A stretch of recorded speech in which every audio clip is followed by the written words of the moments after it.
오늘 말씀의 제목은 흘러 떠내려가지 않도록 이라는 제목으로 하나님의 말씀을 함께 나누도록 하겠습니다. 우리 사랑하는 성도 여러분, 우리가 히브리서 우리가 함께 말씀을 나눌 때 몇 주 전에 2주 전이죠. 이 기록된 히브리서가 기록된 시대적 배경을 이미 함께 나누었죠. 함께 살펴보았습니다. 어떤 시대였습니까? 모든 것이 흔들리던 그러한 시대였습니다. 예루살렘만 흔들리던 시대가 아니라 로마도 흔들리던 시대였고 또 성전도 무너져 가고 있었습니다. 근데 믿음의 사람들은 그 시대에, 그 흔들리는 시대에 믿음이 흔들리는 것이 아니라 어떻게 했습니까? 카타콤으로 내려가는 그러한 시대였습니다. 잡혀갈 두려움 속에서 그들은 예배 드렸습니다. 그런데 오늘 히브리서 기자는 아주 놀라운 방식으로 경고를 시작합니다. 2장 1절 시작합니다. 그는 이렇게 말하지 않습니다. 배교하지 마라. 여러분, 배교가 뭡니까? 배자가 무슨 배자인지 알면 금방 알 수가 있죠. 배신한다는 것이죠. 제가 왜 이 말을 가지고 자꾸 웃었냐면은, 저는 이 달라스에서 이제 이런 생각을 자주 했었는데, 제가 이 연합회 와가지고 목사님들하고 여기서 제가 이제 첫 설교를 할 때였어요. 그게 벌써 제가 언제 올라온 지 꽤 됐을 때죠. 연합회 여기 이제 목사님들이 다 아니었을 때, 제가 배교라는 말을 쓰니까 깜짝 놀라는 거예요. 그러면서 끝나고 나서 막 그 말 갖고 막 껄껄껄 웃으시면서, 그 말이 굉장히 좀 충격적으로 들리셨나 봐요. 잘 안 사용하는 말인지 어찌됐든 이 배교라는 말 쓰면은 왜 이분들이 이렇게 웃지? 왜 이분들이 이렇게 그거 갖고 이렇게 그렇지 생각을 했었어요. 지금 우리 시대가 배교의 시대거든요. 근데 히브리서를 기록하던 그 당시가 또 어떤 시대였다고요? 배교의 시대였습니다. 너무나 힘드니까. 같은 여호와 하나님을 섬기는 것인데 그냥 우리가 옛날 방식으로 그냥 돌아가면 되는 거 아니냐, 이렇게 쉽게 생각을 했던 거예요. 또 그런 것 때문에 예수를 부인하지 마라, 그렇게 경고하지도 하는 게 아니에요. 지금 또 하나님을 버리지 마라, 이렇게 경고하고 있지 않습니다.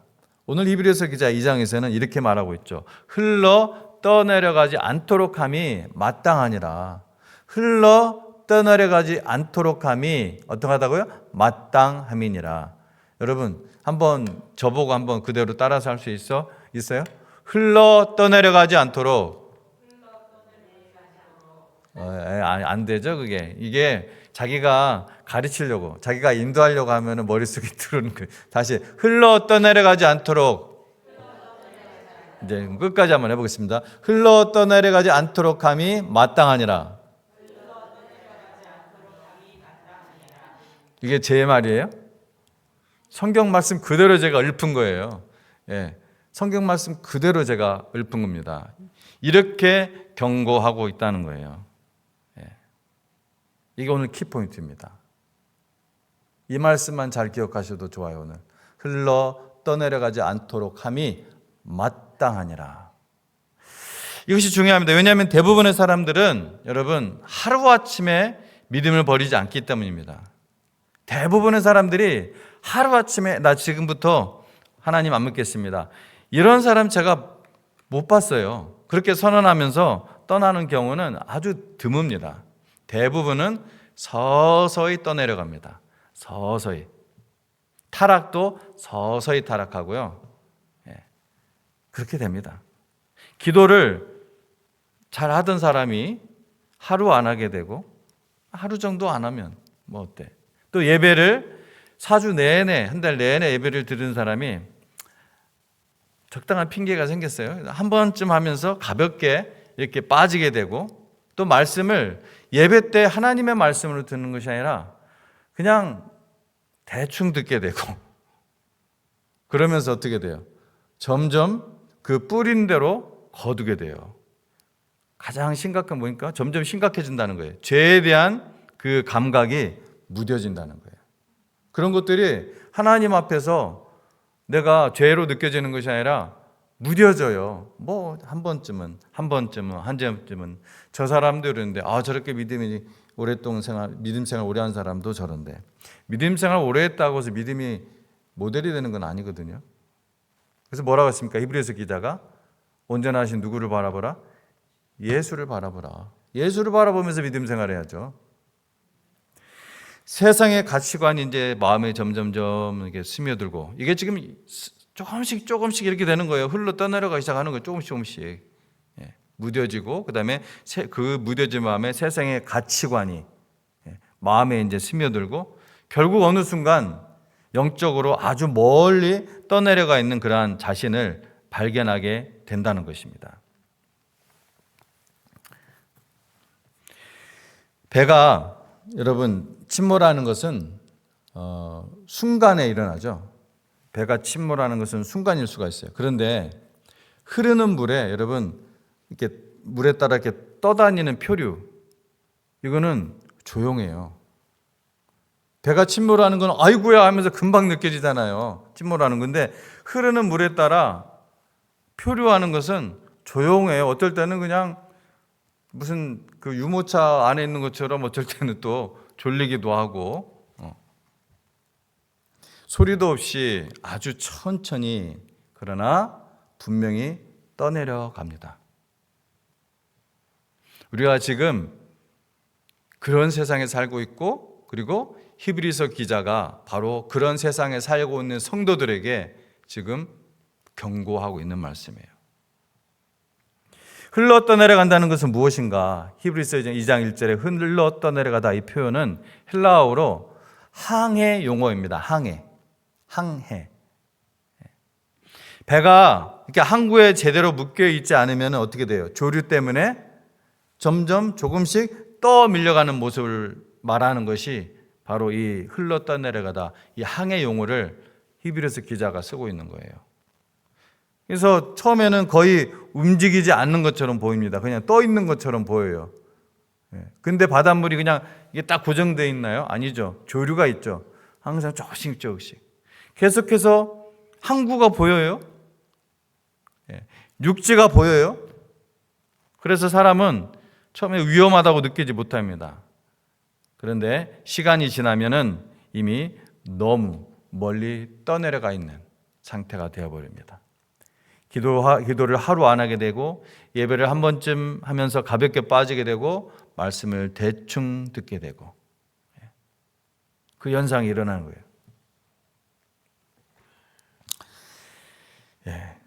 이것이 우리의 영적인 삶과 너무나 비슷하다는 거예요. 사탄은 우리가 한순간에 완전히 무너지기를 기다리는 경우보다 조용히 떠내려가기를 원할 때가 더 많아요. 왜냐하면 한순간에 떠내려가면 사람들이 다 워치하거든요.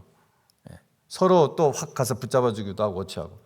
근데 조금씩 그 사람한테 가서 뭐 말하기도 애매하고 그런 상태 있잖아요. 그렇죠? 조금씩. 근데 어느 상태가 되면은 이미 마음은 이미 영적으로 무뎌져 있어요. 무슨 말을 해도 듣지 않는 상태가 되어버립니다. 왜냐? 떠내려가는 사람은 스스로 위험하다고 전혀 느끼지 못하고 있었던 거예요. 성경은 이렇게 세상과 성도들에게 있는 위험성을 이렇게 진단을 한 다음에 히브리서 기자가 이렇게 세상과 또 그 세상에 살고 있는 성도들에게 있는 그 위험성을 이렇게 진단을 한 다음에, 자, 그러면은 이렇게 흘러 떠내려가지 않기 위해서 어떻게 해야 하냐? 그것을 말씀해 주는 것입니다. 어떻게 하냐?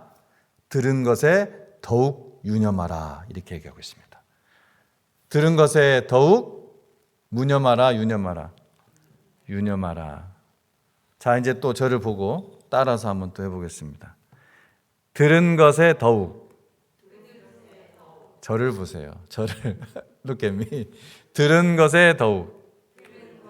자, 끝까지 갑니다. 들은 것에 더욱 유념하라. 쉽죠? 말씀은 참 쉽습니다. 아멘. 하나님 말씀을 우리가 저도 아멘 해야 되는데, 들은 것에 더욱 유념하라. 이게 개역 버전에는 더욱 간절히 삼가하라 이렇게 되어 있어요. 더욱 간절히 삼가하라. 어떤 부분이 더 강하게 들립니까? 더욱 간절히 삼가라예요? 아니면은 들은 것에 더욱 유념하라? 어느 게 더 강력하게 들리세요? 더욱 간절히 삼가라. 삼가하라. 그게 좀 더 강력하게 들리죠? 간절히가 있어가지고. 맞아요. 예. 언어적인 의미가 그런 의미를 포함하고 있습니다. 아무튼 더욱 유념하라. 여기서 유념하라는 말은 단순히 그래서 조심하라는 정도가 아니에요. 그래서 원래 개역 버전은 간절이라는 말을 거기다 집어넣은 것 같아요. 그러니까 더욱 간절히 주의하라, 또는 더욱 진지하고 간절한 마음으로 붙들라. 이게 유념하라는 뜻이에요.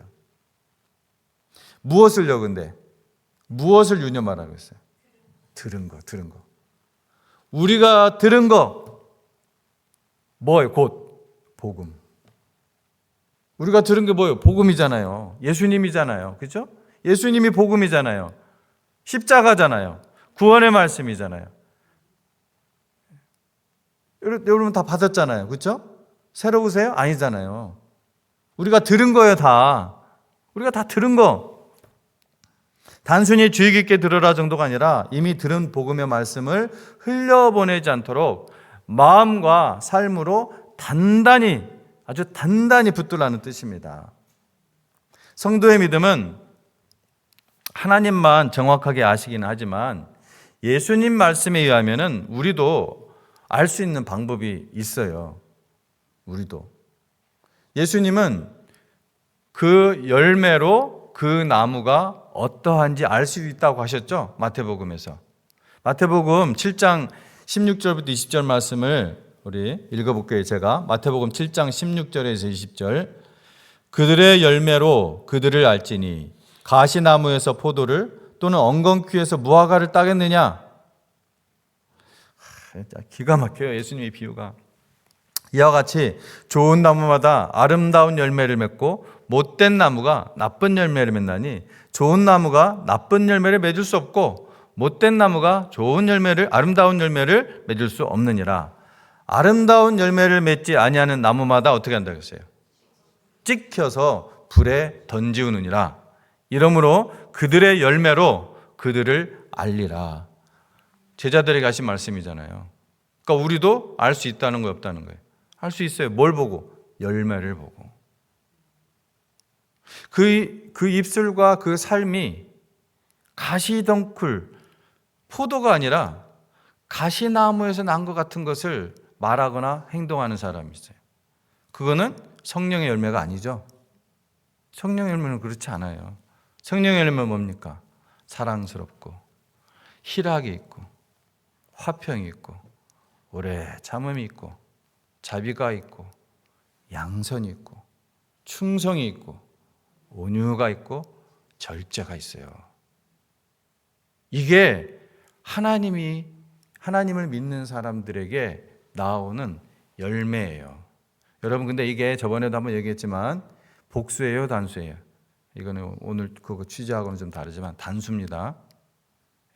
사랑 따로 있고 희락 따로 있고 화평 따로 있고 이게 아니에요. 하나의 열매에 사랑, 그 안에 사랑, 희락, 화평, 오래참 이런 것들이 있는 거예요. 하나의 열매예요. 단수예요.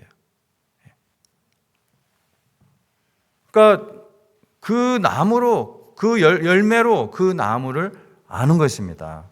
하나님의 복음을 머리로만이 아니라 말로만이 아니라 입술로만 아니라 의식으로만 아니라 정말 마음과 삶으로 그 영으로 단단히 붙드는 사람은 어떤 열매를 맺어요? 성령의 열매. 성령님이 누구예요? 하나님이잖아요. 하나님의 열매를 맺는 거예요, 우리가. 그렇죠? 우리가 하나님의 자녀면은 하나님의 열매를 맺습니까? 안 맺습니까? 맺습니다. 성도님 여러분, 신앙생활에 가장 큰 위기는 새로운 이단 사상이 들어오는 것 이전에, 그보다 더 위험한 것은 이미 들은 복음을, 잘 들으세요, 이미 들은 복음을 대수롭지 않게 여길 때입니다. 지금 히브리서 기자가 뭐라고 해요? 뭐에 유념하라? 우리가 들은 것에 유념하라. 그거에 간절히 붙들고 창념하고 집중하고 사모하고 삼가하라는 거예요. 뭐 새로운 지식? 그게 아니에요.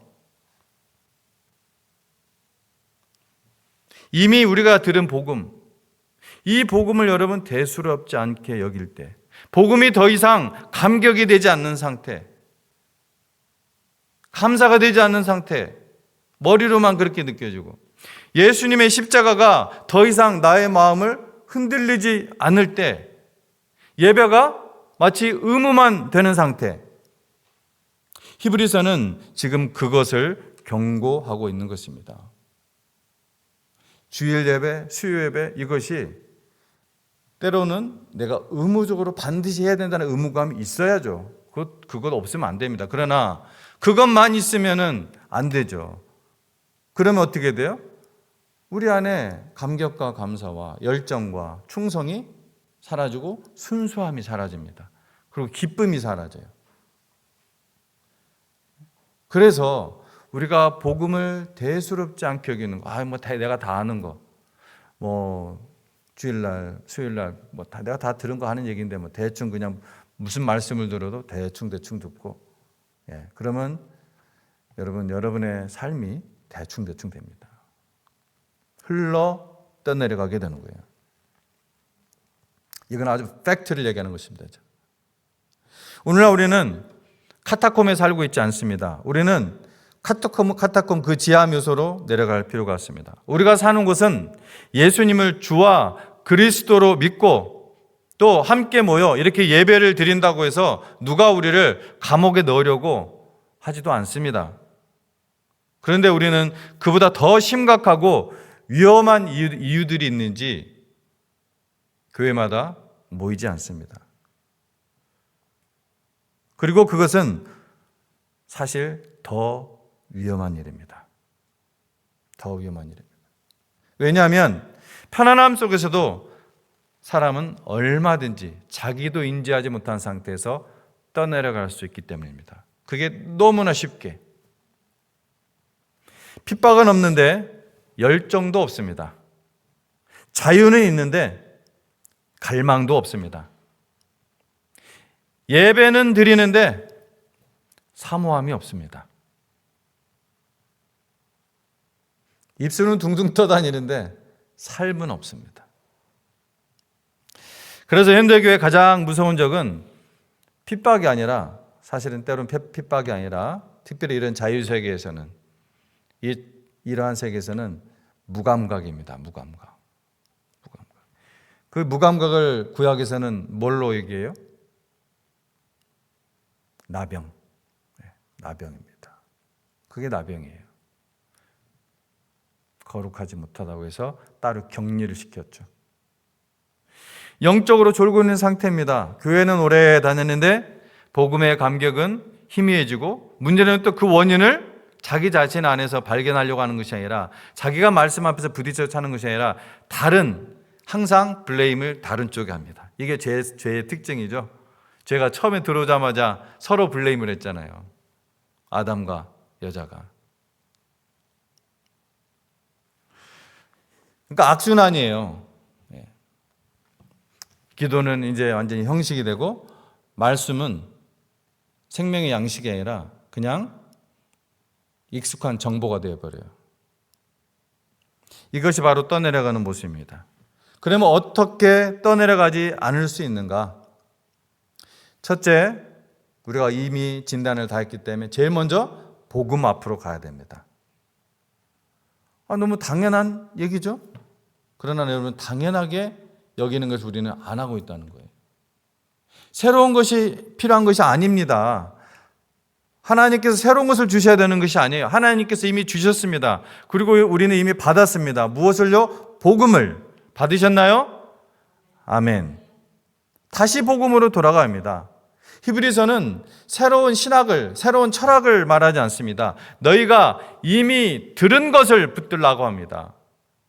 십자가를 다시 바라보십시오.